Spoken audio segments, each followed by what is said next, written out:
آوی الی جبل یاسمنی من الماء، نوح علیہ السلام کے بیٹے نے کہا ابا جان آپ میری ٹینشن نہ لیجئے، آپ میری فکر نہ کیجئے، بہت بڑا طوفان آیا ہے، بڑی بڑی پانی کی موجیں آ رہی ہیں، مگر میری ٹینشن آپ مت لیجئے، میں کسی پہاڑ کے اوپر چلا جاؤں گا اور یہ پانی میرا کچھ بگاڑ نہیں پائے گا۔ حضرت نوح علیہ السلام نے کہا لا عاصم اليوم من امر اللہ، اے میرے بچے آج یہ طوفان اللہ کا عذاب بن کر کے آیا ہے اور اللہ کے عذاب سے آج کوئی بچانے والا نہیں ہے، الا من رحم، آج اللہ کے عذاب سے وہی بچے گا جس پر اللہ تعالی رحم فرمائے گا۔ وحال بینہم الموج فکان من المغرقین، اور ابھی باپ بیٹے کی بات چل ہی رہی تھی کہ پانی کا ایک تھپیڑا آتا ہے، پانی کی ایک موج آتی ہے اور حضرت نوح کے بیٹے کو بہا کے لے کے چلی جاتی ہے۔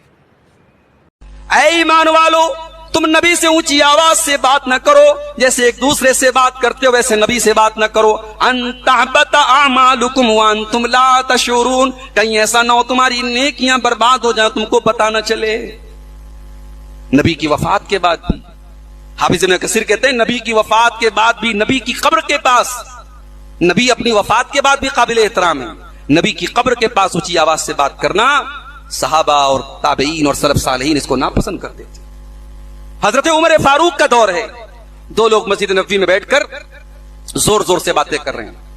حضرت عمر نے ان کو اپنے پاس بلایا، کہا کہاں سے آئے ہو بھائی؟ کہا کہ ہم لوگ نجد سے آئے ہیں۔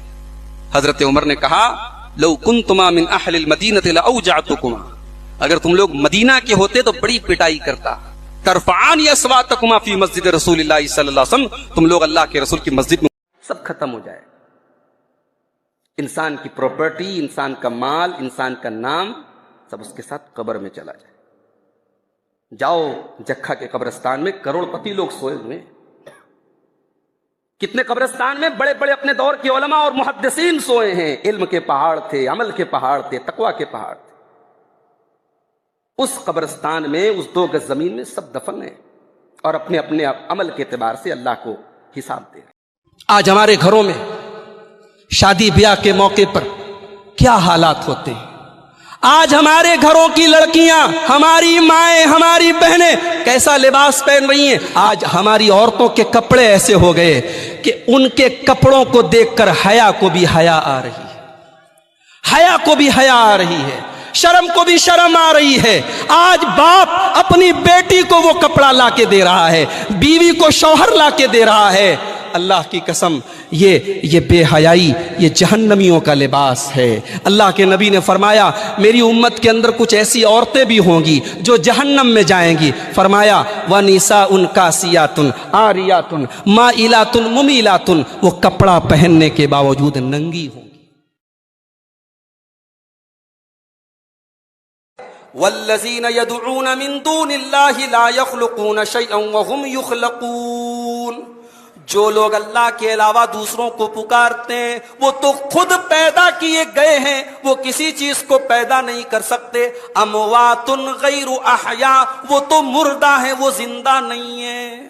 وما یشعرون ایان یبعثون، ان کو تو یہ بھی نہیں پتا ہے کہ وہ قیامت کے دن کب اٹھائے جائیں گے، ان کا حساب و کتاب کب ہوگا، ان کا حشر و نشر کب ہوگا، وہ تو اپنے انجام سے بے خبر ہیں اور تم ان کو مشکل کشا بنائے بیٹھے ہو۔ ان کی قبروں پر جا کر کے تم ان سے مانگو، بڑی آسانی سے تمام فروٹس آپ کو مکہ میں مل جائیں گے۔ یہ ابراہیم کی دعا کی برکت ہے میرے بھائی۔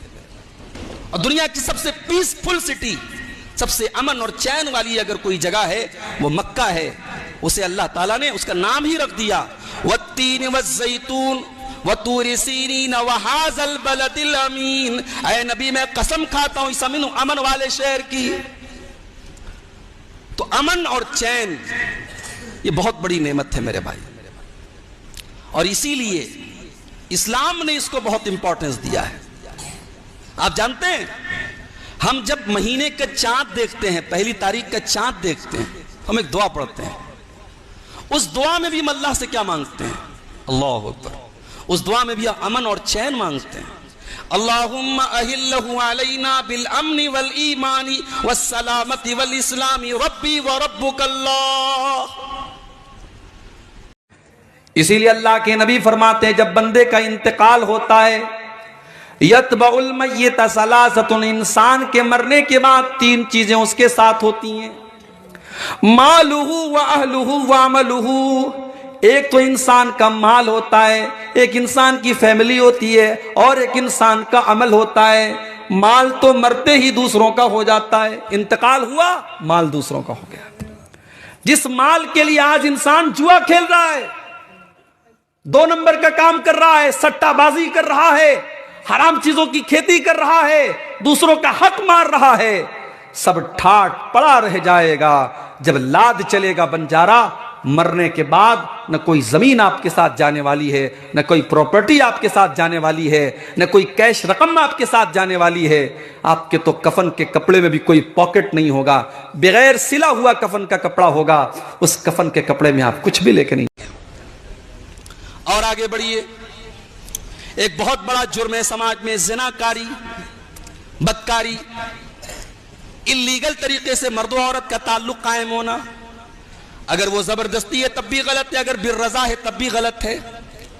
اسلام یہ کہتا ہے مرد و عورت کے درمیان تعلق کو جائز کرنے کے لیے نکاح کا سسٹم ہے، شادی کرا دو، نکاح کرا دو۔ نکاح سے ہٹ کر کے جتنے طریقے ہیں سب زناکاری اور بدکاری میں آتے ہیں۔ اب اگر کوئی زنا کر لے، اگر وہ کنوارا ہے، زنا کرنے والا کنوارا ہے، زنا کرنے والی کنواری ہے، قرآن کیا کہتا ہے؟ الزانیۃ والزانی فاجلدوا کل واحد منہما 100 جلدہ، زنا کرنے والی عورت کو اور زنا کرنے والے مرد کو 100 کوڑے کی سزا دی جائے گی۔ وَلَا تَأْخُذْكُمْ بِهِمَا رَأْفَةٌ فِي دِينِ اللَّهِ، اور جب یہ سزا دی جائے گی، قرآن کہہ رہا ہے یہ سزا دینے کے ٹائم تمہیں کوئی مروت نہیں کرنی ہے، تمہیں کوئی ترس نہیں کھانا ہے۔ انہوں نے بہت بڑا کرائم کیا ہے، بہت بڑا جرم کیا ہے۔ اور آگے قرآن کہتا ہے وَلْيَشْهَدْ عَذَابَهُمَا طَائِفَةٌ مِّنَ الْمُؤْمِنِينَ۔ میری پیاری ماں بہنوں، ایک عورت سر سے پیر تک چھپانے کی چیز ہے۔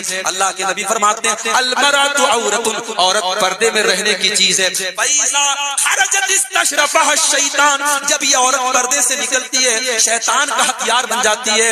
میری پیاری ماں بہنوں، جو قرآن آپ سے یہ کہتا ہے فَلَا تَخْضَعْنَ بِالْقَوْلِ فَيَطْمَعَ الَّذِي فِي قَلْبِهِ مَرَضٌ، اے مسلمان عورت، جب تو کسی غیر مرد سے بات کرے تو تیری بات کرنے کا لہجہ بھی سخت ہونا چاہیے، تیرے آواز میں کڑک پن ہونا چاہیے، تیری آواز میں نرمی نہیں ہونی چاہیے، کہیں ایسا نہ ہو کہ سامنے والا تیرے بارے میں کچھ اور سوچنے لگے۔